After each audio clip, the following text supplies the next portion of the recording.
Salve, comunidade do varejo, começando mais uma temporada do seu podcast preferido para a gente falar de negócios, de varejo.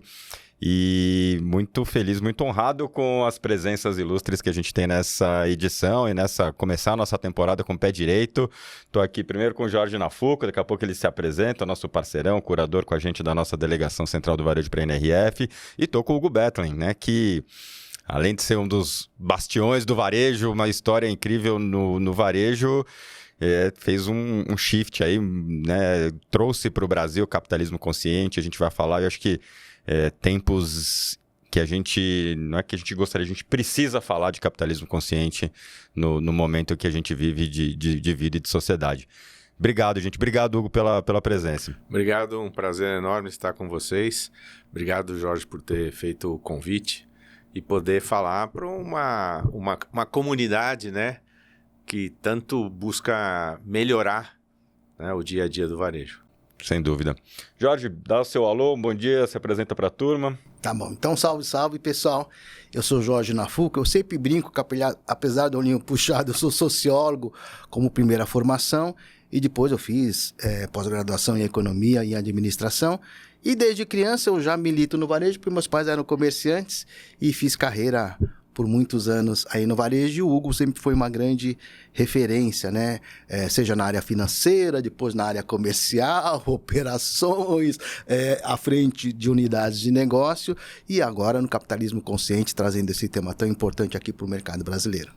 Eu conheci o Hugo, na verdade, soube mais da história do Hugo. Eu namorava uma menina do Pão de Açúcar, e aí, na época, você era CEO do Sendas e do Barateiro, né?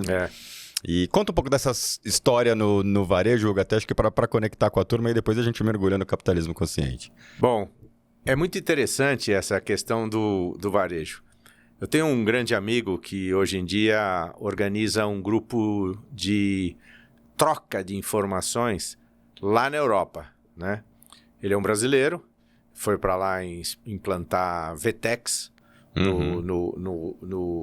nos países antigos da Cortina de Ferro, né?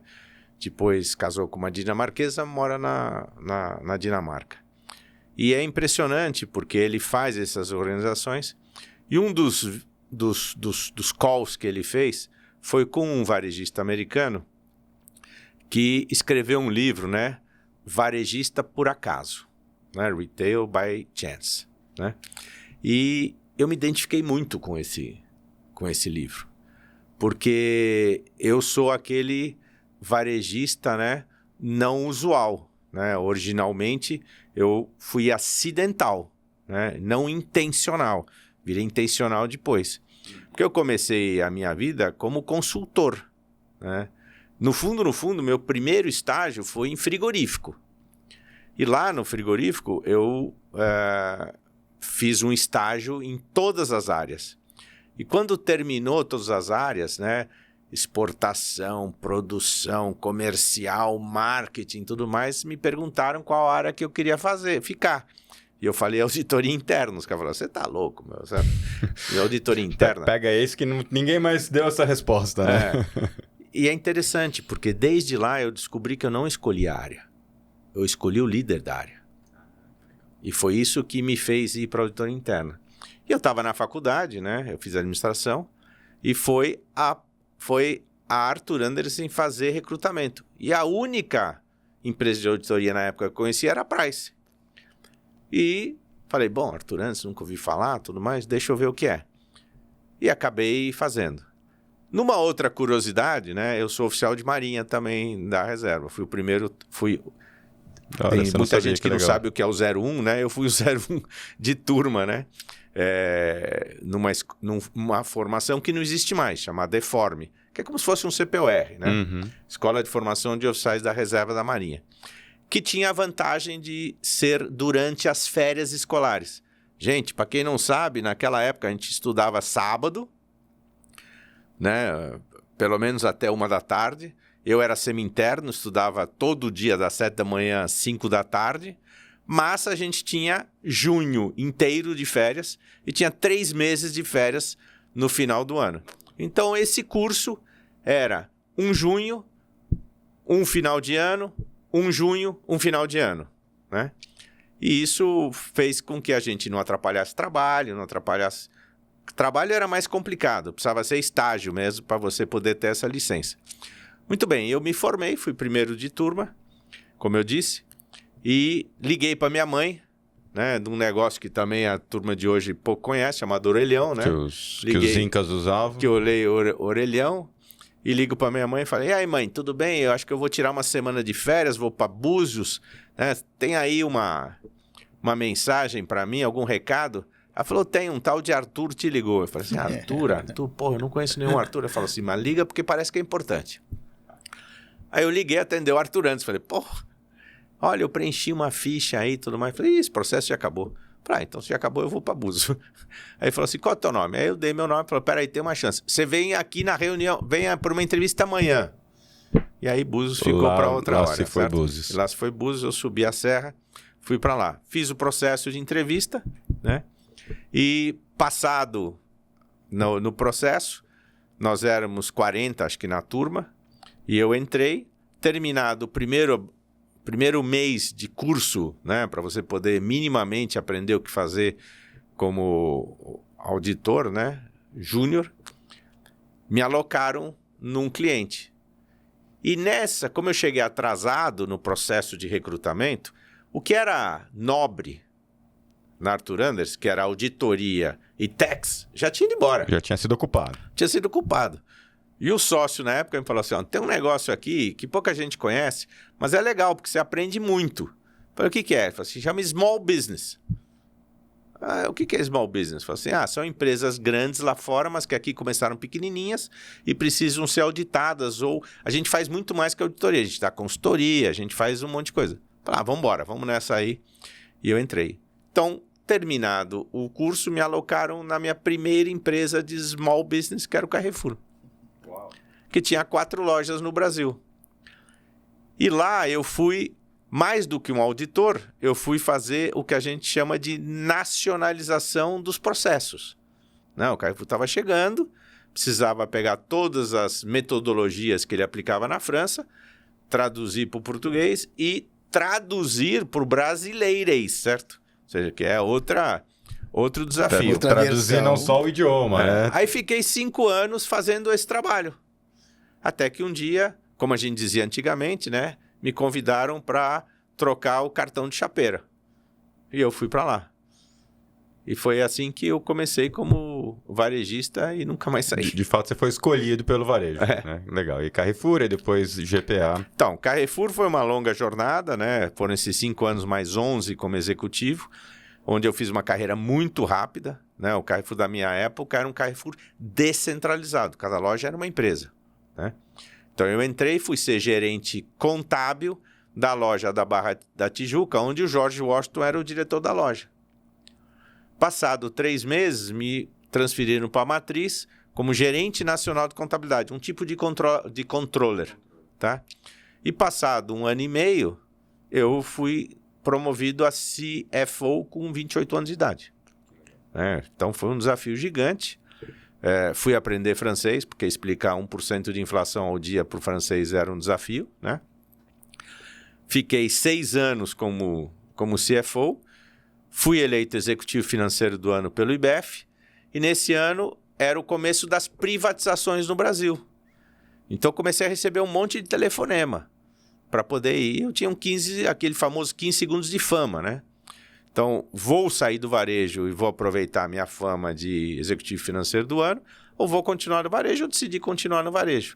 Quando eu decidi continuar no varejo, eu queria ser o famoso diretor regional, né, de operações, que era membro do comitê executivo, como eu era, e cuidava de meia dúzia de lojas, né? Na época não era mais que isso. E aí quando eu fui conversar com o CEO da época, ele falou, você quer ser diretor regional? Quer ser operações? Então você vai para uma loja aprender a operar uma loja. Eu falei assim, mas eu trabalhei como consultor 5 anos, foi 6 anos... Conheço os números da loja de trás para frente. Conheço tudo. E conheço a loja. Eu era muito de chão de loja. Não. Você tem que ir lá para aprender mercadoria. Né? Que os franceses falam, la marchandise. Né? Tem que ir lá aprender mercadoria.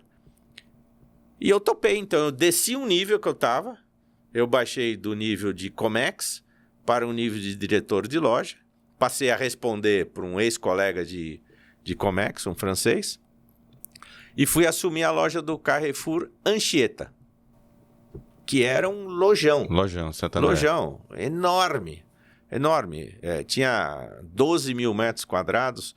Na época não tinha scanner, pelo menos no Carrefour Pão de Açúcar já tinha, mas não tinha scanner. Então nós tínhamos 84 caixas nessa loja, né? Você imagina o tamanho. Remarcação tinha na 650 funcionários numa loja, né? Caramba. A gente comprava tudo, marcava, tudo mais. E eu vou dizer que terminado os 2 anos que eu passei na loja, e que foi um desafio, porque também foi... O dia que eu cheguei na loja, na mesma semana nasceu meu primeiro filho. Então foi um desafio grande. Tudo intenso, né? Tudo intenso. Eu acredito que o tal vai lá para aprender mercadoria deu certo. Porque eu voltei para o Comex como vice-presidente comercial. Ou chamado de mercadorias, como eles chamavam na época, né? Diretor de mercadorias, não alimentos. E depois eu fui alimentos. E nesse processo, eu vou dizer que a melhor coisa que eu aprendi, além de mercadoria, foi sobre pessoas. Isso mudou a minha vida. Mas mudou assim, dramaticamente. Posso contar um casinho? Por favor. É isso que a gente quer. Um aniversário do Carrefour, nós éramos a 5ª loja Brasil. Eu falei... O Anchieta. Falei, galera, nós vamos bater o recorde, vamos ser a primeira loja Brasil nesse negócio. Eu pegava microfone, eu motivava os caras, descia, fazia pacote, dava exemplo, certo? Né? Então, porque eu acredito muito que cultura é o que a liderança faz. Exato. Ou tolera. Então a gente não pode tolerar o erro, certo? Tem que dar o exemplo. Então eu falava pro pessoal, galera, não sei o que lá, vamos lá, vamos fazer isso. E criava eventos motivacionais, vamos virar à noite, vamos fazer. Então criava cachorro quente com cerveja, fazia uns negócios, uma pizzada, era um negócio bem legal na loja. E aí, para dar a motivação, eu falei, gente, se a gente bater o recorde nesse sábado, que era o último sábado, ou o primeiro sábado, não lembro agora, do aniversário, né? Carrefour, a frente de caixa toda vai ganhar um prêmio, tá? E fomos para lá e ralamos, e eu fiquei lá. Nesse dia a gente recebeu 25 mil tickets, tá? E na época, estou falando de 1992, a gente vendeu $1 milhão num sábado, né? Então, óbvio que a turma ganhou, nós fomos a primeira loja, né? E veio uma comissão de operadoras de caixa na minha sala. E eu falei, e aí, turma, parabéns, não sei o que lá, o que vocês querem, né? De prêmio. Eu falei assim, nós queríamos um dia no Play Center. Eu falei, uau! Porque na época eu não podia dar dinheiro, tinha que dar alguma coisa. Falei, tá feito. Fui lá, peguei minha secretária, fomos no Play Center, mandamos comprar, sei lá, 80 ingressos, né? Para dividir em 2 turmas por causa do dia. E tudo bem? Tudo certo, Deus presente. Passado um mês, eu decido chamar a turma para dizer, e aí, galera, como é que foi? Como foi foi bom? Vocês gostaram do Play Center? E ela falou para mim assim, seu Betlin, na época, né? Nós não fomos. Mas não foram por quê? Porque a gente não tem dinheiro para condução. E aí você descobre o que é a realidade do pessoal de chão de loja e do pessoal de matriz. É uma distância muito grande. Muito grande. E é grande. ali que você aprende realmente como lidar com o colaborador, mas também aprendi muito a lidar com o cliente. Então foram as 2 coisas, eu digo, que foi um dos maiores desafios, mas também uma das maiores recompensas no varejo que eu tive. Um belo dia, eu era, então, diretor de mercadorias não alimentar, fui eu que trouxe o posto de gasolina pela primeira vez, tudo mais, etc. E depois virei diretor de mercadoria alimentar, para dizer onde tinha marca própria, onde tinha uma série de coisas. Também cuidava da trade, então a gente importava um monte de coisa. Um belo dia de manhã, o terceiro CEO da minha carreira ali me chama de manhã e fala assim, olha, precisamos falar do seu futuro. Falei, pô, a gente acabou, faz 6 meses, você acabou de me trocar para cá. Ele falou assim, não, é que você não tem mais futuro. E me demitiu. Me demitiu sumariamente, assim, em 10 minutos. Em 10 minutos, pegou 11 anos da minha carreira e jogou no lixo. E eu lembro que eu fiquei impactado pra caramba, sofrido, muito sofrido, né? E eu fiquei tão pé da vida que eu peguei, fui na mesa dele e falei assim, toma meu crachá, toma o cartão corporativo, toma a porra da chave do carro, toma tudo, eu não quero mais nada aqui. E a gente tinha uma sala compartilhada, então eu fui lá, recolhi todos os meus porta-retratos, não sei o que lá, botei num carrinho do supermercado, liguei ainda do fixo para minha mulher, certo? E falei, vem me buscar. E na época a gente trabalhava de terno, eu me lembro que eu estava de terno, num carrinho do supermercado, e chorando que uma criança na calçada da sede da sede do Carrefour. E aí, cheguei em casa, eu falei, não sei o que aconteceu, isso é novembro, nunca fui demitido, né? Financeiramente a gente está bem, vamos ver o que acontece, não sei se tem contratação de final de ano, tudo mais. Vamos para Ilhabela? Lembra a história de Bruso? Vamos para Ilhabela? Eu tive uma bem parecida na minha vida. Vamos! Aí eu peguei e reservei uma pousada em Ilhabela para a gente ir. No dia seguinte, foi uma segunda-feira, no dia seguinte, 9 horas da manhã, toco o telefone da minha casa, né? O famoso fixo, né? Era o Beto Sicupira. Falou, Hugo, soube o que aconteceu. Vem para cá conversar comigo. E eu fui para a antiga sede da GP Investimentos, antes de ser 3G ainda. Antes de ser 3G. Né? Mas era uma sede pequena, a sala compartilhada, Jorge Paulo Leman, né?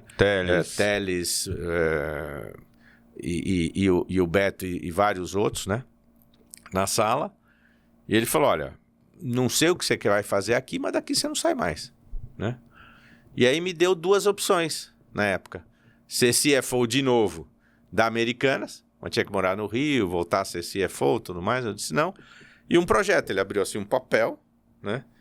Na época, com uma visão 3D, que era feito a caneta de nanquim, que chamava Bird's Eye, ou seja, a visão do pássaro, né? Do que seria, na época, a gente chamava de Parque Temático Play Center, que virou o Hopi Hari depois, né? Ele falou, você quer isso? Falei, acho que quero, né? Sempre adorei empreender, né, corporativamente, o chamado intraempreendedor ou endoempreendedor, né? E fui falar com o Marcelo Gutlas, que era o fundador do Play Center, que agora vendeu o Play Center para Cacau Show, né? Uhum. A marca e tudo mais. E fui falar com ele e ele falou, vamos lá ver, tem uma viagem, nós vamos fazer, tem a maior feira de parques temáticos em New Orleans. Nós vamos lá, você olha, vê o que acha, né? E na volta a gente decide. Tá bom, chegou lá, a gente fazia aquelas reuniões como se fosse na lista de investimento, alugava uma suíte num hotel e recebia os fabricantes de equipamento. Isso lá em New Orleans. Lá em New Orleans, né? E eu tava lá, entra o primeiro fabricante, tudo mais, etc., e o Marcelo me apresenta como o CEO do parque temático. Eu falei, pô, já era, né? Não vai dar para dizer que eu não gostei. E foi isso. Durante 2 anos, né, a gente trabalhou para levantar os fundings, porque não tinha nada, né? Não é porque é GP Investimento, tá aqui um checão, certo? Lógico. Não, vai lá e levanta o funding. Então a gente levantou $140 milhões na época, que era 1 para 1, junto às fundações, né, Previ, Petros, tudo mais, em 1 ano mais ou menos. Foram, acho que 200 roadshows que a gente fez, né? Assim, um negócio assim astronômico. E começamos a construção. Viajei muito para comprar equipamento, aprendi muito de parque. E tinha um quê de varejo, né? Total. Porque ele mexia com muita gente, Atendimento. mexia com muito dinheiro, Público. e mexia com muito alimento, né? Tinha lojas, né? Tinha shows, tinha público, né? O desafio de você encantar, né, o público. Então era um grande desafio. E aí foram também 2 anos nisso. Aí houve um momento delicado, né, da companhia, e a coisa estava difícil de evoluir. E um belo dia de novo, né, o cara que estava lá dentro, que estava lá cuidando, me chamou e falou, olha, você não está mais com a gente, vai sair e tudo mais. Eu tô mais uma demissão. E aí eu peguei, liguei pro Beto, ele falou, pô, você andou provocando os caras, não sei o que lá, mas fica frio aí. E um mês depois ele me liga e fala, ó, quer voltar pro varejo? Eu falei, eu quero. E aí fui pro Cés Supermercados, que eles tinham comprado o Cés Supermercados em São Paulo. Era uma rede de São Paulo. De São Paulo, uma rede de São Paulo, né? Uma rede tradicional de São Paulo, que começou no interior, São José do Rio Preto, Araraquara, tudo mais. Depois é que veio para a capital, né? A loja ícone do Cés Supermercados era da Praça Pan-Americana, né? E eu fui para lá e aquela conversa de fundo de investimento. Não, vamos com a gente, que a gente vai pegar esse negócio. Na época faturava 400 milhões de reais. Esse negócio a gente vai fazer chegar a 1 bi, aí a gente vai vender, a gente vai ganhar todo mundo junto, papapá. Daqui a uns 3 anos, vamos embora. No mês seguinte, eles venderam o controle para os portugueses, do Jerônimo Martins. Eu falei, pô, e agora? Ele falou assim, não, a gente ainda tem 49%, então você fica como nosso representante aí, e eu era o vice-presidente comercial. E foi aí que eu aprendi muito, muito, muito sobre negociação. Foi uma grande escola de negociação. Passado mais um ano, o Roberto Thompson, que era outro sócio da GP, me chama para um almoço e fala, olha, nós vamos vender tudo. Você quer vir com a gente ou quer ficar com eles? Eu falei, não, eu sou varejista, né? Eu quero ficar com eles. E fiquei no Jerônimo Martins, passou 6 meses para me mandar embora de novo. E dessa vez a explicação foi, não, você é muito rápido para o nosso estilo, né? E nessa época eu tinha 3 convites para fazer. Ser CEO da Carulla, que era o pão de açúcar lá da Colômbia, né? Que depois o êxito do Casino comprou. Mas era 1999, as Farc comendo solta, né? Minha mulher falou, eu não vou. 3 filhos pequenos, não vou. Aí o pessoal do fundo de investimentos que estava falando assim, não, mas a gente põe vocês nos Estados Unidos, né? Fica em Miami, aí são só 3 horas de voo, você vai no fim de semana. E minha mulher tinha os pais vivos, ela falou, não vou, minha família está aqui e tudo mais. Você pode ir, mas você vai lá fazer o quê? Eu, não, vou lá dar uma reestruturada. Ah, você vai reestruturar, então você vai demitir gente, não vai? Eu falei, faz parte do processo, né? Vou ter que consertar. Então é o seguinte, quando mandarem o teu corpo no caixão, você fala o que você quer que eu faça com ele. Aí eu falei, acho que é melhor. Bom argumento, acho melhor eu acho que ela não quer que eu vá. Acho que é melhor eu não ir. E nessa época eu tinha 2 convites. Um para ir para o Pão de Açúcar, como diretor de perecíveis. E outro para ser, entre aspas, sócio, mas diretor comercial do Dimitris Markakis na construção da Dicico. E de novo, que depois virou esse lado Sodimac. Empreendedor, certo? Falei, vamos embora lá. Tinha só 2 lojinhas. Ah, você foi com o vamos Dimitris montar lá. tudo. Aí fui com o Dimitris lá montar tudo. Num ano a gente quebrou o recorde do material de construção. A gente abriu 6 lojas. Na época ninguém abria 6 lojas. Super agressivo de medo. Num ano super agressivo, fizemos, não sei o que lá. E é gozado, porque o Dimitris falava assim, não, porque varejo alimentar e material de construção são irmãos gêmeos siameses. E hoje a gente sabe absolutamente que eles não são nem parentes de 3º grau, certo? Então, muito distante. Fiquei 2 anos com ele, foi um enorme aprendizado, tenho uma bruta admiração por ele. Levei o modelo de negociação estruturada para o setor de material de construção. E aí, a Headhunter que tinha me recrutado para a posição no Pão de Açúcar, me liga e fala assim, olha, o cara que entrou no teu lugar não deu certo, a vaga está aberta. Falei, cara, cavalo selado não passa 2 vezes na nossa frente, vou montar nessa. E montei, foram 12 anos no Pão de Açúcar, 9 cargos diferentes, diretor de perecíveis de novo, depois diretor de FLV, depois diretor de mercearia, aí vice-presidente comercial, aí CEO do antigo Barateiro, que a gente fez a transformação para o Compre Bem, CEO da Sendas. Depois trouxe o modelo de conveniência para o Brasil 2008, que não tinha aqui, que chamava Extra Perto. Certo? Depois a gente fui para ser, então, CEO do Extra, né? Depois vice-presidente de TI, Supply Chain, a gente trabalhou muito nessa época. TI, Supply Chain, Central de Serviços Compartilhados e, por último, vice-presidente de Relações Corporativas. Um cara que lá atrás, na história, eu tinha contratado no varejo, lá no Carrefour, e depois, quando eu fui para o Hop Hari, convidei ele para ser meu CFO, e depois ele foi para o Pão de Açúcar a pedido meu também, o Enéas Pestana virou que legal. o CEO. Virou o CEO. E aí ele falou, ó, Gordão, do jeito que a gente se tratava, ele falou assim, tem um negócio que eu não gosto, que é essa relação com investidores, não sei o que lá, eu quero que você faça esse papel de C-level.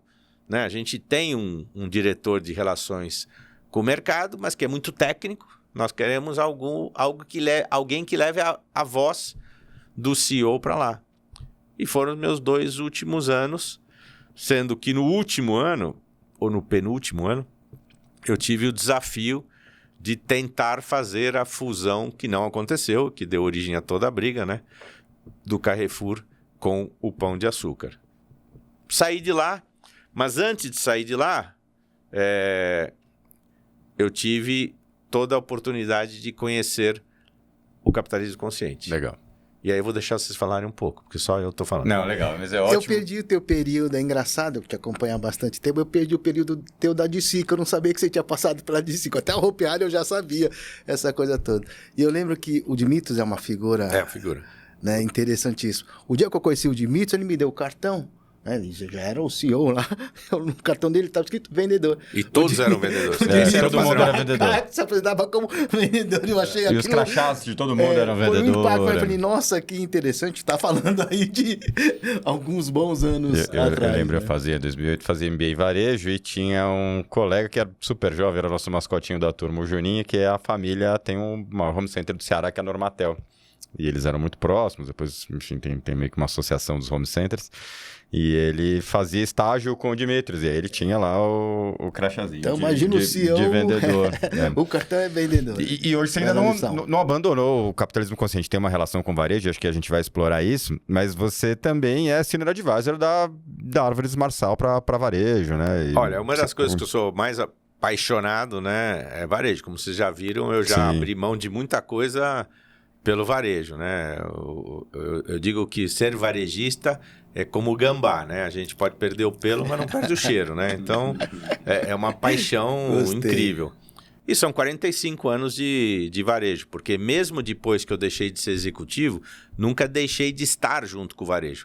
Um dos meus privilégios foi que, depois que eu saí do GPA, eu fui convidado para ser conselheiro independente pelo IDV, o Instituto de Desenvolvimento do Varejo, que eu estou lá desde então. E lidero o comitê de ESG lá dentro, né? E isso me traz muita proximidade, me mantém muito atualizado com o varejo. E nesse processo depois, além de ter sido conselheiro de empresas de varejo, eu também, o primeiro convite de Senior Advisor veio da Accenture. Então eu trabalhei 2 anos e meio na Accenture. Depois trabalhei 6 meses na Gouveia System. Depois trabalhei mais 6 meses durante a pandemia na Simon Kucher, que são consultorias disso. Aí no começo desse ano surgiu uma oportunidade, né, de conhecer o pessoal da Álvares e eu entrei para uma divisão não tão nova, ela existe desde 2015, a Álvares vai fazer 20 anos o ano que vem no Brasil, chamada Corporate Transformation ou Melhoria de Performance. E entrei como Senior Advisor de varejo, que é o que eu sou apaixonado. Então, eu tô lá, tô num cliente, tô ajudando a equipe, né? A linguagem de varejo, as questões e tudo mais. Mas voltando ao capitalismo consciente, lá atrás, tem uma história muito interessante também. Em 2004, eu presidia o Compre Bem e as Sendas. E a nossa sala era compartilhada como era lá do Carrefour. O Abílio ficava na mesma sala com a gente. Então, ele tinha conhecido, né, o Jim Collins, o famoso escritor, Jim Collins, o cara que mais vendeu livro de negócios, talvez, no mundo, né, com o tal do livro Good to Great, né? Ele foi apresentado pelo Jorge Paulo Lemann, estava encantado, tinha ido a Boulder, tinha conhecido o cara, tudo mais. Que no Brasil foi o Feitas para Durar. Feitas para Durar. Best-seller absoluto. Nem todas duraram tanto, né? Mas aí vamos contar essa história. Foi aí que nasceu o Capitalismo Consciente. E o Abílio passou na mesa de cada um e falou assim, ó, toma uma cópia do livro, eu não quero que o Pão de Açúcar seja good, tem que ser great. Tem que ser great. Né? Eu acho que esse período do Pão de Açúcar foi realmente espetacular que a gente conseguiu. Foi o ápice. Aí vem a crise do subprime em 2008 e 2 das 11 empresas great quebram. Fannie Mae e Circuit City. Olha, cara, não é possível, tem alguma coisa errada, tá faltando um elo aí, né? Toda corrente é tão forte quanto seu elo mais fraco. Então quebram nessa razão de dizer, o que está acontecendo? E nós fomos descobrir que o Jim Collins falava de um monte de coisa, mas nunca falava do papel do líder. Né? Ele tem um livro depois, né? How the Mighty Fall, esperto ele, né? Logo depois, né? Para tentar explicar. E depois ele lança um terceiro livro chamado Great by Choice. O cara é vivo. Propósito. Né? E aí, nesse livro do How the Mighty Fall, ele vem falar do líder nível 5, né? Que era um líder e tudo mais, mas ele não tem a coragem em nenhum momento de falar sobre a relação humana desse líder. E a gente descobriu que essas 2 empresas quebraram por falta de uma liderança humanizada. E aí a Silvia Leão, a nossa vice-presidente na época de recursos humanos, sai meio à caça, assim, de uma outra referência, porque a gente ficou meio órfão, né? De uma outra referência, e descobre um livro muito parecido, também feito em cima de uma pesquisa, com um pouco mais de empresas, não só americanas, algumas europeias e a Tata Group da Índia, chamado Firms of Endearment, que a gente depois traduziu no Brasil para empresas humanizadas. E o Firms of Endearment, um dos autores, são 3 autores, um dos coautores, era o Raj Sisodia, que é um dos fundadores do Capitalismo Consciente. Esse rascunho do livro, de alguma maneira, foi cair nas mãos de John Mack, que era o fundador, mas era o CEO do Whole Foods Market, né? Ele deixou de ser o CEO agora em 2022. O famoso livrinho amarelo do Capitalismo Consciente. O famoso livrinho amarelo do Capitalismo Consciente, a Bíblia que a gente chama do Capitalismo Consciente. E foi aí que a gente conseguiu, em 2011, pela primeira vez, trazer o Raj pelo Brasil, pelo Pão de Açúcar. Em 2012, teve um evento que tem lá todo meio de ano, em algum estado americano, sobre capitalismo consciente. E a gente conseguiu que o Abílio fizesse a palestra de encerramento. Aí o Abílio pegou toda a Direx e fomos para Boston. Fomos para Boston quando então conhecemos John Mack. Aí varejista com varejista, já tudo mais, liga, né? Já dá aquela liga, né? Fizemos a conversa com ele. 2012, dia 1 de setembro, o Abílio tinha uma opção. Ou ele ficava com a sua Golden Share que ele tinha, já pré-negociada, ou ele vendia para o Casino. Se ele ficasse, ele poderia ser chairman perpétuo até morrer, desde que a companhia desse 5% de EBITDA, o que na época era relativamente fácil. Mas ele decidiu sair. Depois da briga, a briga foi muito feia. Charles, né? Ele decidiu sair. E ele então decidiu vender. No dia que ele decidiu vender, eu falei, cara, o Pão de Açúcar não vai ser mais o Pão de Açúcar com esse. Então eu, Silvia, Caio Mata, tudo mais, saímos nesse mesmo dia, né? E aí, em 2013, a gente juntou um grupo de brasileiros e fomos no tal do CEO Summit, que é um evento que acontece em Austin, que é a terra do Whole Foods, a terra onde mora John Mack, certo? E que acontece todo ano, para lá, depois do evento, sentarmos com o John, com o Raj e com o Doug, que na época era o CEO do Capitalismo Consciente, e pedirmos autorização para abrir o capítulo, o chapter, né, no Brasil. Recebemos autorização, montamos e hoje nós somos depois dos Estados Unidos, o maior chapter fora do mundo. Que legal. Tá? Estados Unidos. Então, foi um desafio gigante trazer isso. E cada vez mais, com o capitalismo consciente, eu fui me identificando e melhorando como pessoa. E a consequência é ser um melhor líder, né? Cuidar melhor das pessoas. Ter a coragem de abrir, né, o guarda-roupa corporativo, o armário corporativo, o closet corporativo, como a gente fala, e tirar lá de dentro duas palavrinhas que raramente no mundo dos negócios se fala, que é amar e cuidar. É uma antítese do mundo capitalista tradicional, e aqui a gente não pode entender o capitalismo consciente como em tempos tão polarizados e políticos. Não é sobre isso, né? Mas é sobre o papel da empresa na sociedade, o papel das pessoas na sociedade, e uma contra a cultura dessa visão de curtíssimo prazo. Eu acho que isso é tão perigoso até para a empresa, né? Preciso entregar o trimestre, preciso fazer o bônus, preciso... Eu acho que é por aí, né? O capitalismo consciente não é um Big Bang. Não é falar assim, rasga tudo que você fez e joga fora. Inclusive, ele traz à luz fundamentos básicos do capitalismo de raiz. O primeiro é o propósito. Todo fundador lá atrás criou uma empresa por causa de um propósito. Pode ser até que esse propósito seja gerar emprego para minha família, como foi o Magazine Luiza, tá? Mas garanto que se o propósito fosse esse, até hoje, ele não estaria sobrevivido. Então, ao longo do processo, você vai descobrindo, né, e emanando, né? O propósito não é uma campanha publicitária, né? O propósito emana da empresa. E ele simplesmente é uma resposta a uma pergunta muito importante. Qual é a necessidade da sociedade que o seu negócio vai resolver? Se você não tiver essa resposta, você concorda que o negócio é efêmero, não tem razão de existir? Né? Você precisa ter é espuma, você precisa ter razão para existir. Os franceses chamavam que é uma usina a gás, né? Que era uma fábrica de gás, né? Não fazia. E aí, nesse modelo, você traz à luz o propósito. São 4 pilares. Você traz à luz a interdependência dos stakeholders. Então, o que muda do capitalismo que a gente conhece para um capitalismo consciente?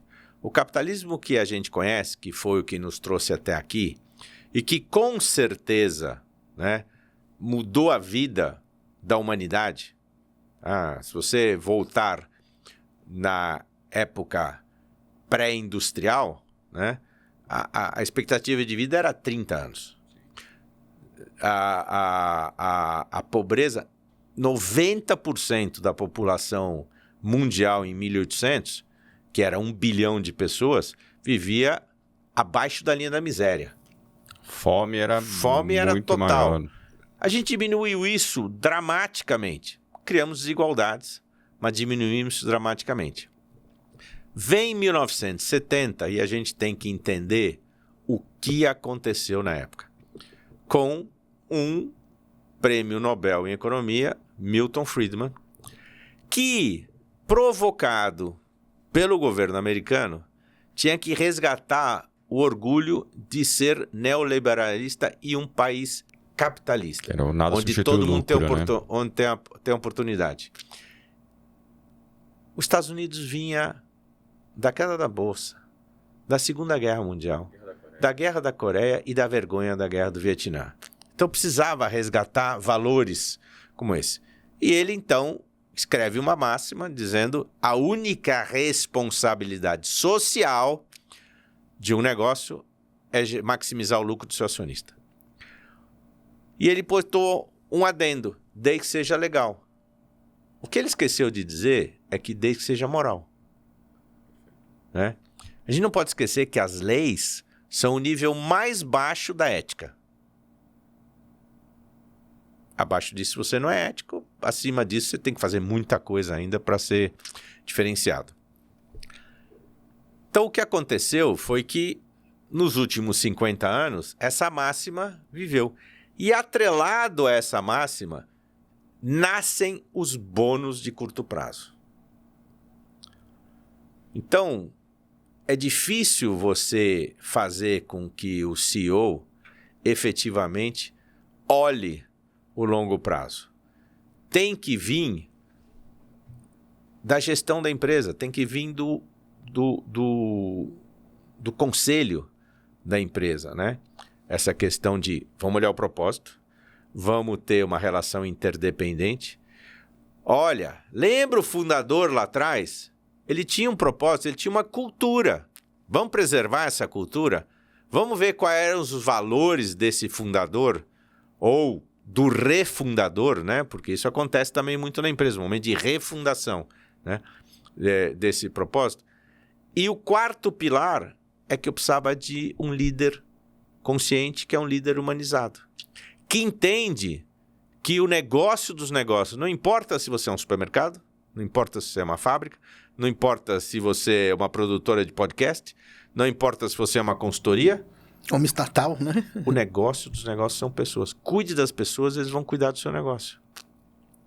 Então, baseado nisso, o capitalismo consciente tem um credo muito claro, que ele acredita que um negócio é bom quando ele cria valor para a sociedade e para o meio ambiente. É ético quando é baseado numa troca voluntária. É nobre quando eleva a nossa existência como ser humano e melhora a nossa dignidade. E é heróico quando tira as pessoas da pobreza e gera prosperidade. Então, com esses 4 pilares, mais esse credo, não tem como você, como empresa, extrair o seu lucro, né, sem cuidar do social e do ambiental. Por isso que ESG talvez deveria ser GSE, deveria começar com a governança, né, para efetivamente funcionar. E não é uma coisa de hoje em dia. Gente, capitalismo consciente não é paz e amor, bicho, tu faz o que quiser, aparece para trabalhar quando tiver vontade, dá resultado se conseguir. É muito diferente disso.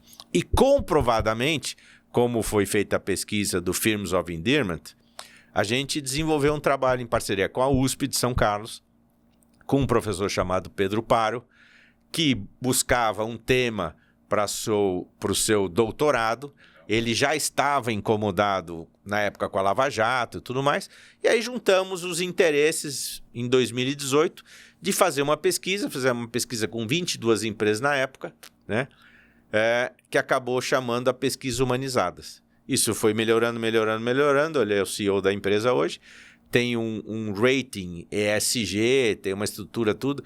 A última pesquisa foi com praticamente 200 empresas, que juntas faturaram mais de 200 bilhões de reais, né?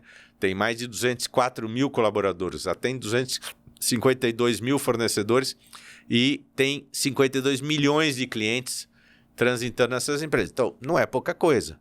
E esta é a única pesquisa estatisticamente e cientificamente comprovada, porque nem o Good to Great, nem o Firms tinha uma amostra que dava esse tamanho.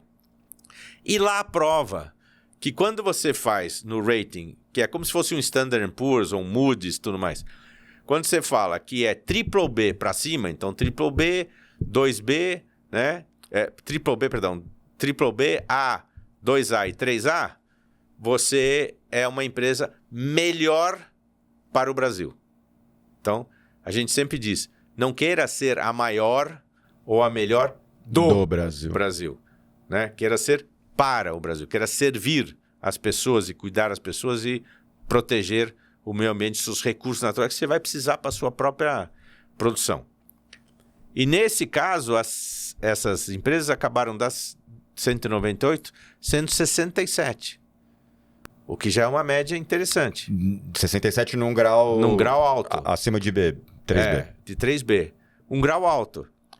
E essas empresas comprovaram que ao longo de 12 anos, comparadas à B3, elas deram 617% a mais de retorno para o seu acionista. Então não é ou um ou outro, né? É um leva ao outro, né? Um leva ao outro. Então o não é capitalismo consciente leva ao melhor resultado. É propósito com performance. Perfeito. Tá? Que é importante. Então, também no resultado é importante. Mas é importante no longo prazo. Porque o que acontece? Hoje, no curto prazo, para fazer as coisas é muito fácil. Quando você foca num capitalismo só de shareholder, só do acionista, você tem a caneta e o poder na mão. Ah, então apertou, eu não vou diminuir meu lucro, eu vou mandar um cara embora. Tá? Ah, eu não vou diminuir meu lucro, eu vou postergar o pagamento do fornecedor. Ah, eu não vou diminuir meu lucro, eu vou começar a vender um produto vagabundo para o meu cliente. Ah, eu não vou diminuir meu lucro, eu vou sonegar. E esse é um ciclo vicioso. Vou subornar para vender com mais margem. Exatamente, que é a história de que uma empresa não é mais ética. Exato. Né? Para poder fazer esse processo. Então, comprovadamente, o que você faz? Um capitalismo que era assim, e não tem problema, você faz uma pequena mudança, que é de foco. Você tira o foco do curtíssimo prazo, do trimestre, para o foco na perpetuidade do negócio. Claro que o trimestre é fundamental. Claro que o lucro é fundamental. Eu que lidero alguns comitês de ESG, digo, uma empresa no vermelho não tem moral para ser verde. Ponto. Certo? Então, você tem que dar resultado. Até porque custa. Né? Uma empresa negativa, ela gera um desserviço social. Porque ela demite, porque ela não paga fornecedor, porque ela não recolhe imposto. Né? Então, é uma coisa importante. Então, você muda o foco do longo prazo para o curto prazo, garante a escalabilidade sustentável do seu resultado e gera riqueza e bem-estar de forma equânime para todos os stakeholders, enquanto maximiza o lucro para o seu acionista. O que é gerar de forma equânime? É um conceito de risco que depende muito, o conselho tem que olhar isso. Risco diretamente ligado a cada um dos stakeholders. Quem é o stakeholder que mais tomou risco nesta equação? O fundador. O fundador, o acionista. Então é óbvio que ele vai receber a maior retribuição.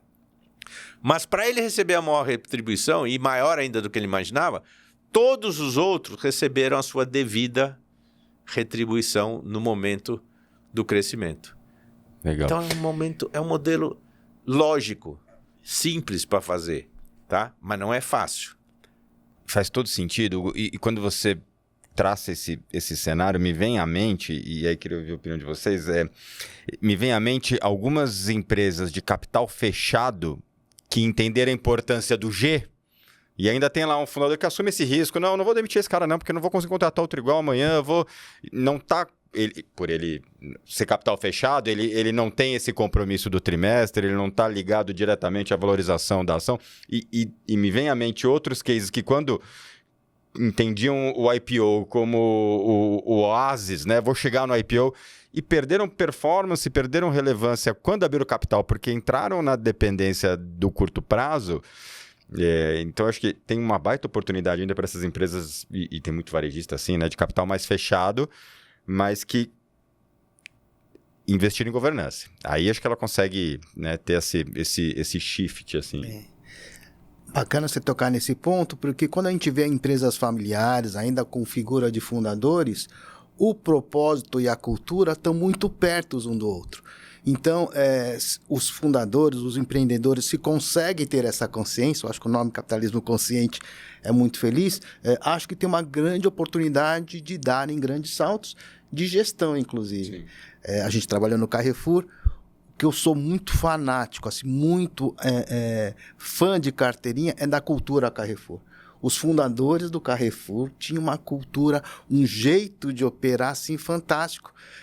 Imagina isso nos anos 90, era descentralizado, mas tinha uma coisa que eu nunca mais ouvi na minha vida, que era a decisão a 2 níveis. Você lembra disso? Isso é fundamental. Era uma coisa de gênio há mais de 30 anos atrás. O que é decisão a 2 níveis? Lá, um encarregado e o chefe de setor, são 2 níveis. Se eles decidirem implantar, fazer uma alteração, Eles têm autonomia. Tem autonomia. Precisa de 2 níveis para decidir, mas os 2 níveis não é o diretor da loja. Então, às vezes, o diretor tomava um susto. E é legal que não são 2 pares, né? Não são 2 níveis. É para dar são independência. 2 níveis para decidir sobre um terceiro.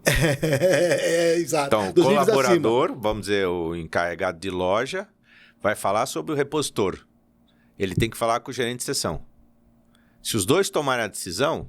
Pode fazer. Pode fazer. O diretor da loja toma um susto, mas era a regra, porque estava na cultura. Decisão a 2 níveis. Então, isso formou um time de executivos fantásticos. Então, e as pessoas se sentiam empoderadas, né? Sentiam parte do negócio. Vou voltar lá atrás, anos 80.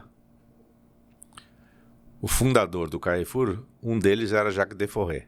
E ele veio abrir o Carrefour Brasil aqui. Ele adorava o Brasil. Ele vinha muitas vezes ao Brasil.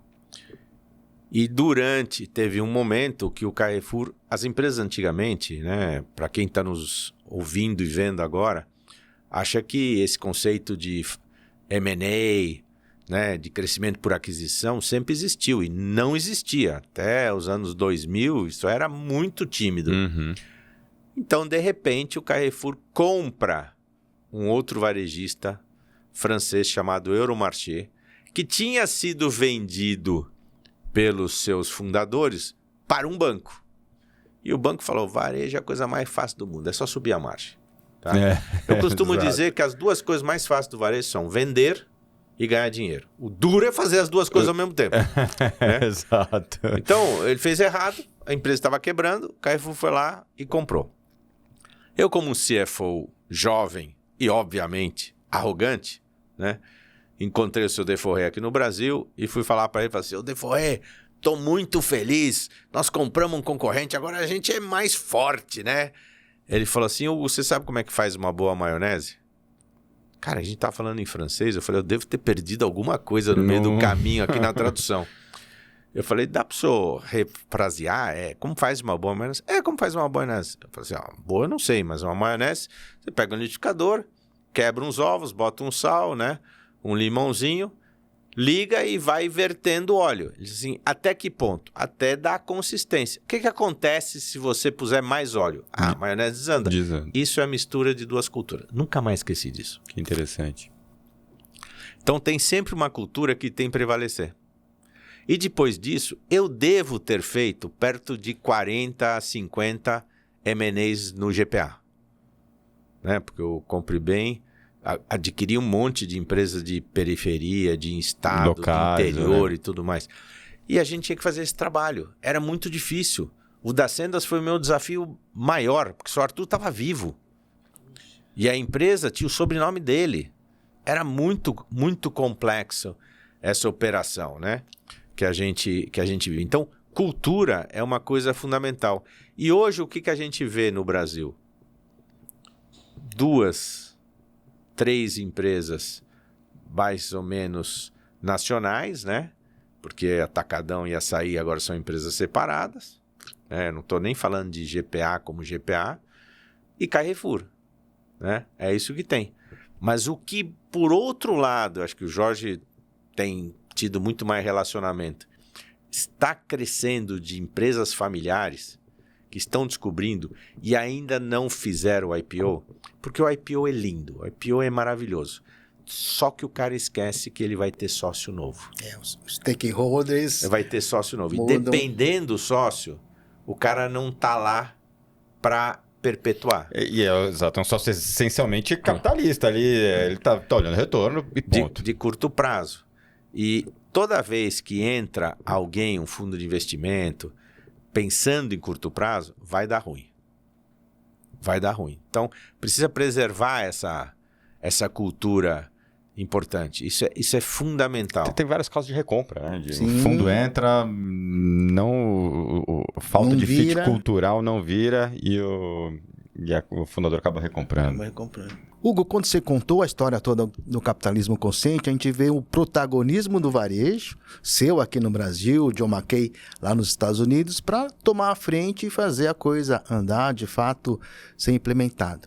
Mas isso aparece lá na origem, porque hoje o que eu sinto é que talvez o varejo não esteja assim ocupando esse lugar protagonista nas discussões sobre o capitalismo consciente. Você concorda com isso? Como é que você vê esse papel? Parece que a gente botou algumas casas atrás. Como é que você vê isso? Hoje a gente tem não só no varejo, né? Em várias empresas, talvez andamos umas casinhas para trás.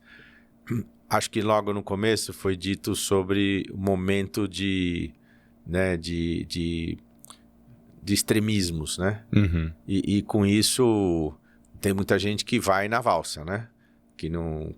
Não, então eu tô fazendo ESG, mas ESG não é bom, não é legal porque não vai dar resultado.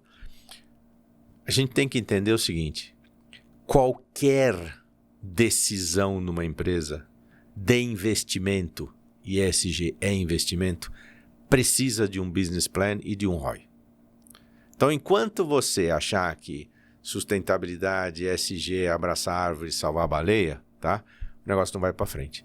Se você não monetizar Perfeito. o seu propósito de investimento no social ou ou na governança ou no ambiental, você não vai ter a atenção nem do CEO, nem do CFO.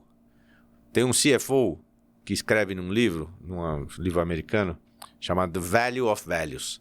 E ele diz o seguinte, né? Na minha sala, todas as áreas vêm com business plan para que eu libere orçamento. As duas únicas áreas que entram aqui de mão abanando e querendo dinheiro são RH e sustentabilidade. Então, todo tem que ter um plano de ação, né? E qual será o retorno disso? Mas leva tempo. O pessoal sempre me diz assim, mas investimento em sustentabilidade, você investe agora e leva tempo. Eu falei, e construir uma fábrica? Você investe agora? E quando é o retorno? Comprar uma empilhadeira, você investe agora? Qual é o retorno? Construir uma loja, você investe agora? Qual é o retorno? Tudo leva tempo. Tudo leva tempo. Então, mas você faz. Então, por que você não pode fazer para isso? E isto vai começar a ser exigido agora no IFRS S1, né? Que é toda essa questão de ESG. Né? O S2 é sobre mudança climática, o S1 é diretamente ligado à companhia. As empresas de capital aberto vão ter que trazer isso claramente integrado no seu relatório. E as empresas familiares, que nós estamos falando de capital aberto fechado, mas que estão cada vez mais profissionalizadas, né? Vão ter que também fazer isso, porque vão ser cobradas por quem? Pelos bancos, por alguns fornecedores, né? Para você poder fazer esse processo. Então, é muito importante esse conceito, né, de você dizer assim, olha, não tem dinheiro rasgado. Né? Tudo precisa efetivamente justificar um investimento e justificar um retorno. Então, eu tenho falado muito isso para os CFOs, para os CEOs, para os conselheiros em formação. Dizer, gente, vai lá, se você vai defender essa questão, defenda com uma estrutura financeira. Tá? Monetize. Para isso você precisa de algumas coisas. Então, por exemplo, primeira coisa que as empresas não têm também, fica escondidinho, chama humildade. Né? E humildade é simplesmente dizer assim, meus amigos, eu não sei. Quem é que sabe pode me ajudar? Né? E aí, nesse processo, vai fazer um diagnóstico. Nesse diagnóstico, vai identificar em que posição, em que situação você está no mapa de maturidade das práticas ESG. E aí você vai ter que fazer um plano de ação. Esse plano de ação leva ao que a gente chama de matriz de materialidade. O que é importante para o seu negócio. E não é para o negócio do vizinho. Então não adianta olhar por cima do muro, porque o negócio dele não vai te levar onde você precisa levar. Aí você faz isso, você vai precisar de quê? Integração com os stakeholders. Ninguém faz essas mudanças sozinhos.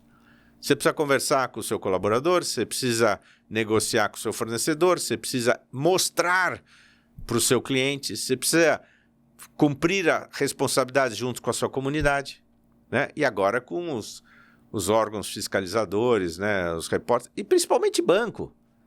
Banco pode até não ser um grande praticador de ESG, mas ele é um grande cobrador. Ele cobra, exato. Ele cobra, né? E ele tem o poder da grana, certo? E aí você vai dizer, pô, como é que eu faço esse processo, né? Então, esse processo é ter humildade, ter arrojo. O que é arrojo? Arrojo é, depois que você fez essa matriz de materialidade, qual é a minha capacidade que não põe em risco o resultado da companhia de chegar onde eu preciso chegar? No social, né? E chegar no ambiental. Tem várias frentes hoje em dia, mas eu diria que eu falo de 3 grandes blocos que toda empresa tem que olhar: talentos, meio ambiente e tecnologia. Em talentos, tem vários outros números para olhar, mas tem que olhar pelo menos 3, né? Inovação, diversidade e sucessão. Tá? Em meio ambiente, tem que olhar também 3. Mudanças climáticas, porque nós estamos falando de risco. Mudanças climáticas, descarbonização. Eu não falo mais de carbono zero, porque jamais nós seremos carbono zero. O mundo não será carbono zero, porque só ao produzir alguma coisa você está gerando carbono. Então é a descarbonização. E o terceiro é preservação da água, que é outra questão fundamental. Não importa se a sua empresa não é uma empresa que precisa da água como matéria-prima. A preservação da água é fundamental. Em tecnologia, é cibersegurança, é proteção de dados e inteligência artificial. E aí você tem que tomar cuidado com o tal do washing mania. Sim, só para inglês ver. No washing mania, você tem pelo menos 4 que estão brilhando hoje em dia, né? Mais do que a história dos produtos que deixam a roupa brilhante. Então, tem que tomar cuidado com o washing mania em 4, né? É o tal do greenwashing, o social washing, o board washing e agora tem o AI washing. Né? Porque eu estou vendo, assim, coisas do arco da velha. Um dia vai chegar, mas não diga que você está preparado para a inteligência artificial hoje, porque não está. Não está. Né? Então, faça isso. E aí, o que é importante? Pouco da falta de humildade, né? Exato. Então, o que é importante? Crie métricas suas de medição e crie metas atingíveis. Ah, eu não vou ser carbono zero, porque você não vai ser mesmo. Eu vou descarbonizar o máximo que é possível e vou fazer isso em etapas de 5 em 5 anos. Então, cria a primeira etapa e mostra que você está fazendo. Mede, isso vale resultado. E quando vale resultado, põe no bônus dos caras. Legal. Para buscar. E essa é uma transformação necessária. Por outro lado, você precisa dar autonomia para essas pessoas poderem fazer. Um pouco do que o Jorge trouxe da época do Carrefour. Né? Eu preciso de autonomia. Autonomia não é carta branca. Autonomia é decisão em 2 níveis. Mas que eu posso efetivamente fazer. E tem que ter um ambiente que a gente chama de acolhedor ou vulnerável para o erro. Porque para fazer uma coisa nova... Vai ter que tentar, Vou ter que tentar e vai dar ruim. Você perguntou do Rony lá atrás? O Rony não está mais, mas uma das frases que ele falava muito era o seguinte: se você tiver orgulho do seu protótipo, é porque você lançou ele tarde. Boa. Muito bom, baita aula, né? Acho que a gente tá aqui. Eu queria fazer uma última pergunta, e aí depois a gente conta um pouquinho de quem quer. Eu sei que o site o site tem muita informação de capitalismo consciente, mas eu queria te perguntar algo e entender sua percepção sobre essa nova geração. Eu ouço muito de varejista, putz, é um desafio, e você é um grande estudioso da liderança, né, e do papel da liderança. Eu tenho aqui minhas percepções. Queria entender as suas de qual é o desafio, seja do ponto de vista de liderança, seja do ponto de vista de organizações mais conscientes. Como que a nova geração entra nessa equação? Ele é um catalisador porque ele passa a exigir? Ele é um desafio a mais? Como que você percebe isso? Esse é um ponto muito bom e não afeta só varejo. Não só. Depois eu quero ouvir as suas considerações. Tá bom. Tá? Mas uma das coisas que eu volto a dizer é a liderança humanizada. Entender que essa geração nasceu digital e que ela tem outras formas de realizar as coisas, comunicar e tudo mais. Eu não acho... Todas as gerações foram difíceis. Todas as gerações tiveram alguma mudança. Eu costumo dizer que a minha geração, eu sou baby boomer, né? Sou anos 50. Todas as gerações, a geração baby boomer é talvez a mais darwiniana que existe. Do famoso, a história não é o mais rápido, não é o mais forte que vai sobreviver, é aquele que mais se adaptar. Uhum. E é o que nós estamos fazendo. Estamos falando de AI, estamos falando de tela, estamos falando de não sei o que lá. Tudo isso. Tem coisas, por exemplo, meus filhos que hoje têm...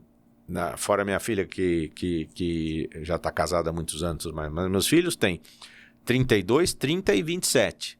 Eles nasceram, cresceram um pouquinho e não viram ou não mexeram com o fax.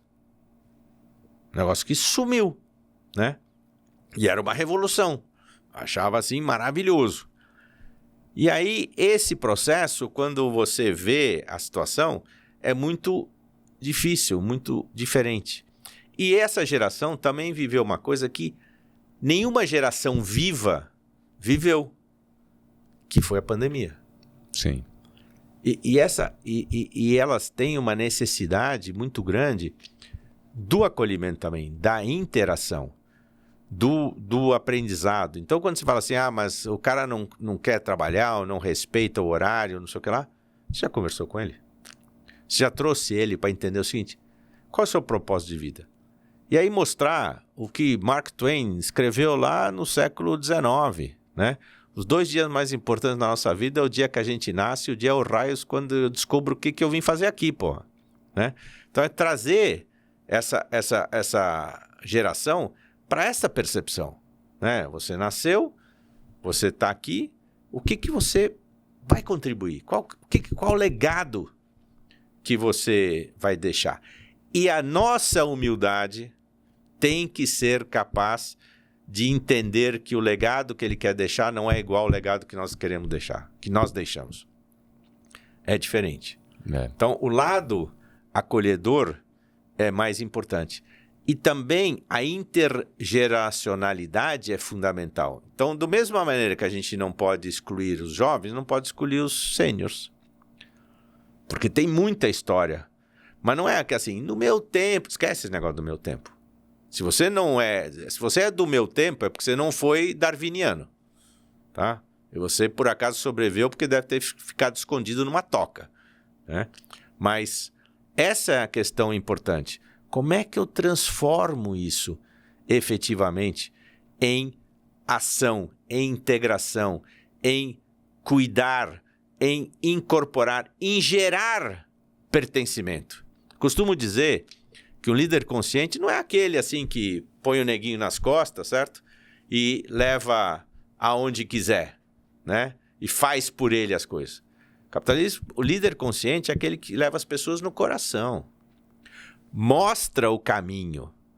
Cobra os resultados. Orienta nos erros. Parabeniza nos acertos.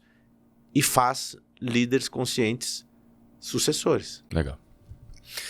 A minha percepção, eu acho que é parecida com a sua, eu acho que a gente tenta dar a resposta do passado ao problema do presente. É isso. Então, comecei no varejo, eu conto essa história, tinha 15 anos de idade que eu precisava trabalhar, meu pai, era alcoólatra, perdeu o emprego, precisava pagar aluguel em casa, então eu tinha uma insegurança financeira. Cara, se me desse dinheiro, a gente estava falando antes de chegar do 6 para 1 e tal, cara, uma época eu assumi a gerência de uma grande empresa hoje. Eu trabalhei de 27 de outubro, quando abriu a loja, que eu lembro que era aniversário da minha mãe, até 10 de fevereiro, só tinha uma loja, só tinha uma chave na loja do shopping. Que era sua. Eu fazia faculdade, abria a loja, deixava alguém lá, voltava, fazia a prova, voltava, conversei com... Trabalhei. E tinha que fechar a loja. E tinha que fechar a loja, das 10 às 10, todo sábado, todo domingo.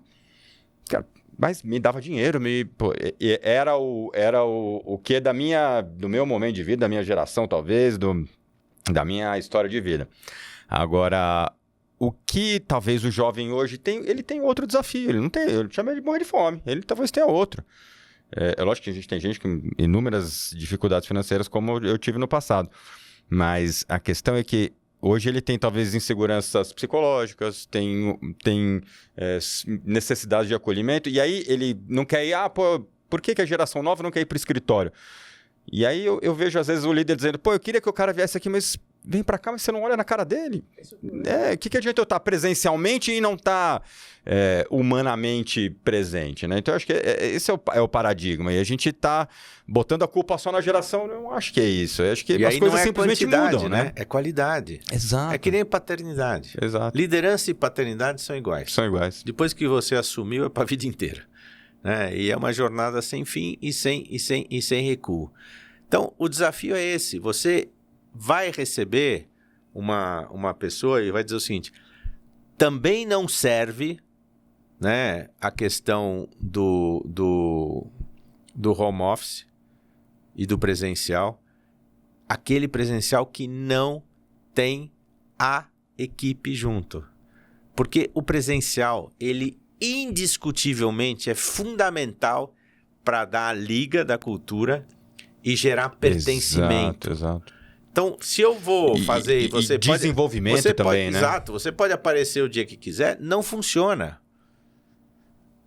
Eu me reúno terça e quarta com a minha equipe. Nesse dia, todo mundo tem que ir. E nesse dia, nós vamos dedicar a essa questão da cultura, a integração, ao cafezinho, certo? As questões que são fundamentais, que essa geração muito não viveu. E esse é o desafio, né? Como é que a gente faz isso? Porque realmente eles nasceram numa situação complicada.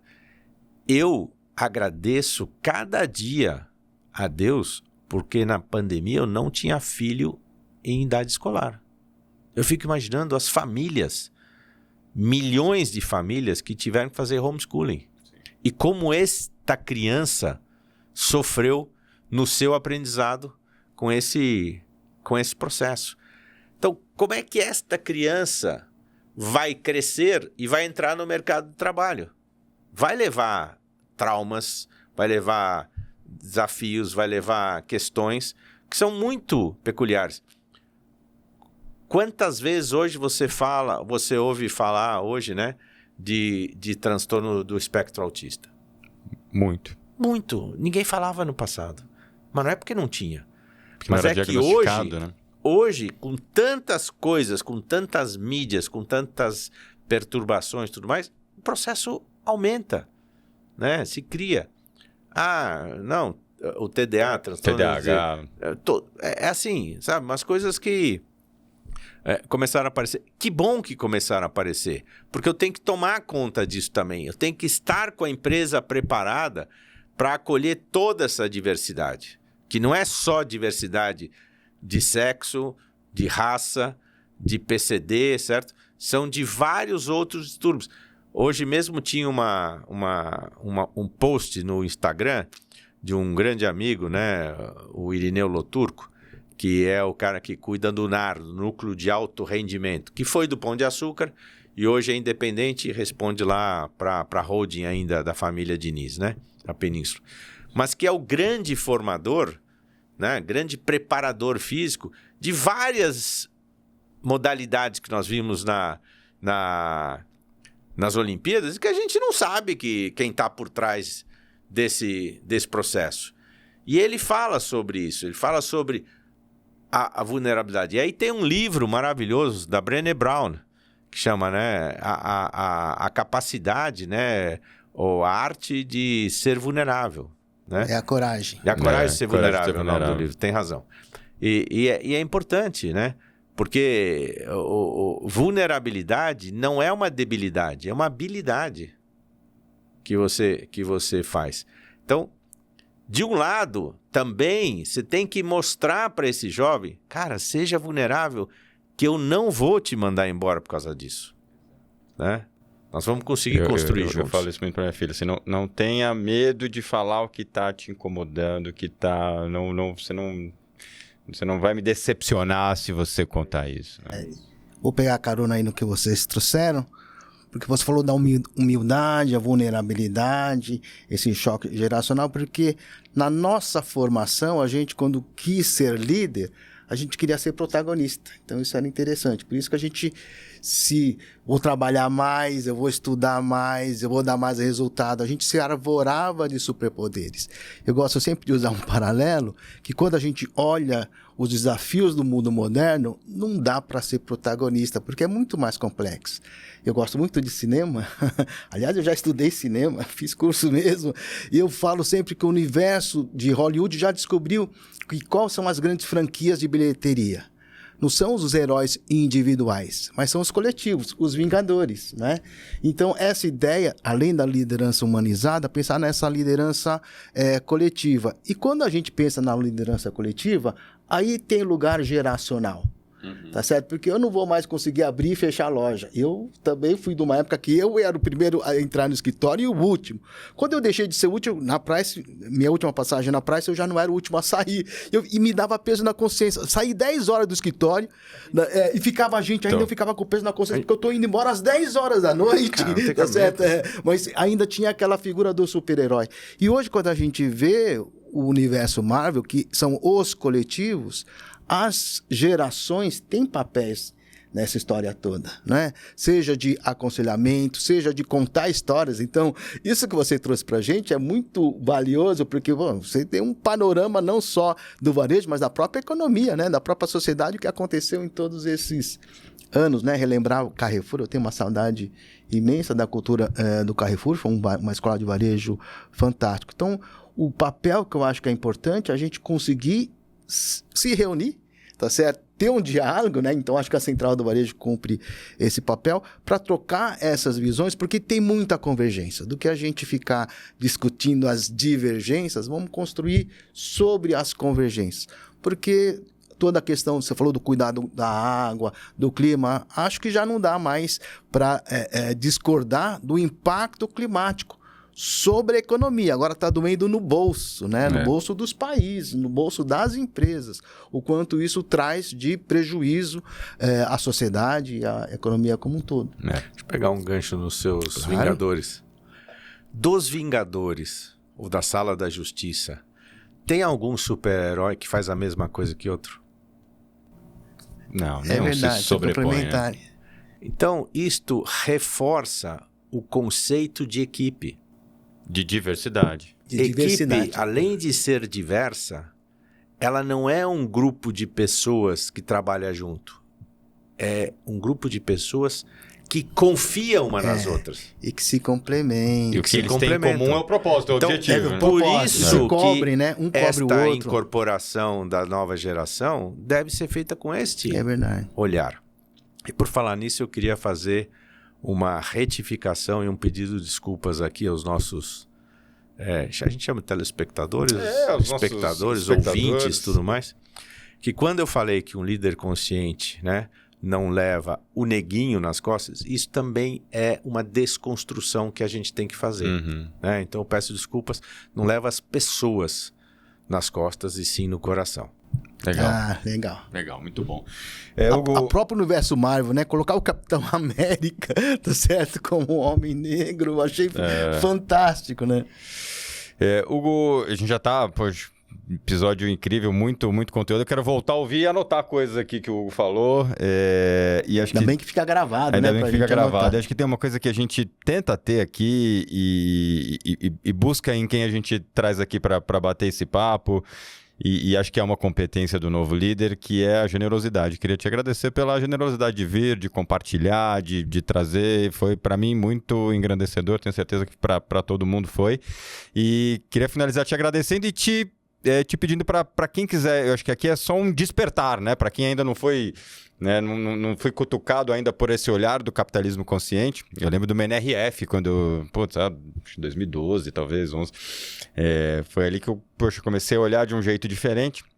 E queria te pedir para contar para quem quiser saber mais, site, caminhos para sistema rede social ativa, como que as pessoas mergulham mais nesse universo do capitalismo consciente. Muito bom.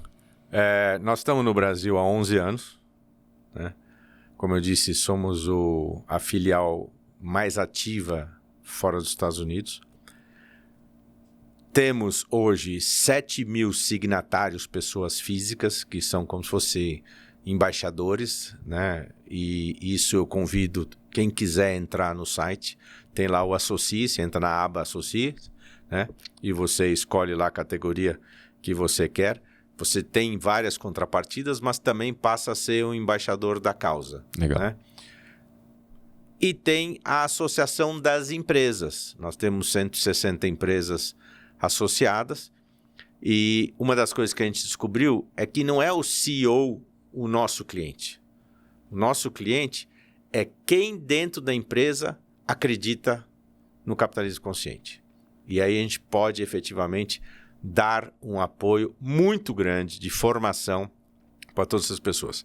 Nós criamos uma certificação não para a empresa, mas para a liderança consciente, que é uma certificação que eu garanto que muda a sua vida. O site é muito fácil de lembrar, que é ccbrasil.cc. Entra lá e descobre.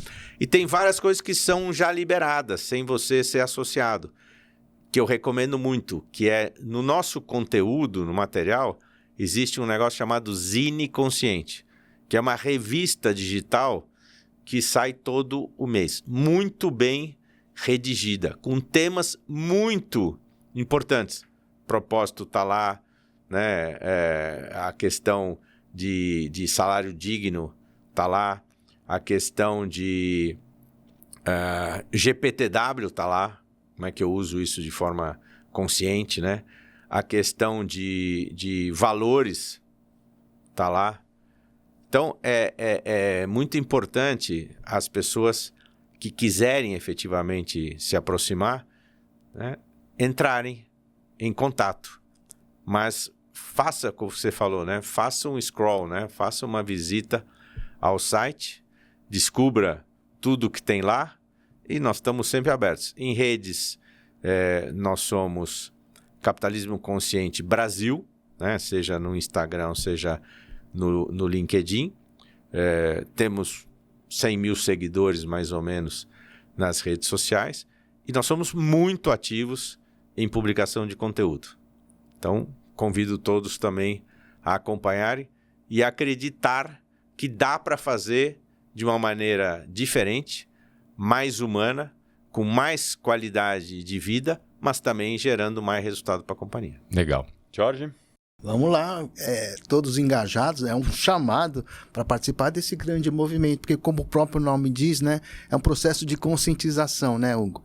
Vai levar um certo tempo, mas precisamos fazer esse movimento, que é inequívoco. Isso aí, o importante é saber que a gente está sempre em evolução e caminhando para o caminho certo. Tem uma frase de um poeta uruguaio já falecido, Eduardo Galeano, que me acompanha há muitos anos.